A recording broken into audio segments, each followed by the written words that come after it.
ఈరోజు చేపల ఫ్రై ఎలా చేయాలో చెప్తాను. చందవా చేపలు అండి ఇది. అదండి అల్లం పేస్టు, అల్లం తెల్లగడ్డ పేస్టు, ఉప్పు కారం పసుపు వేసి కలిపి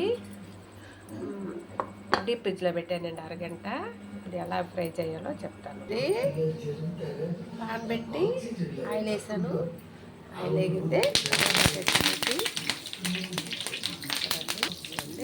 చేప పెట్టేసుకున్నాను.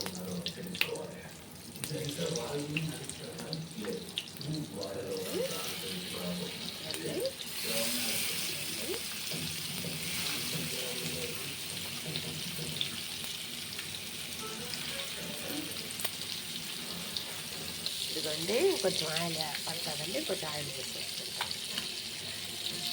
ఆయిల్ కొంచెం వేసాను చాలు. ఇదిగోండి చేప ఫ్రై అయిందండి, పెట్టేస్తున్నాను. నేను పెట్టిన చేప వీడియో నచ్చినట్టయితే లైక్ కొట్టండి, షేర్ చేయండి, సబ్స్క్రైబ్ చేయండి. నమస్తే అండి.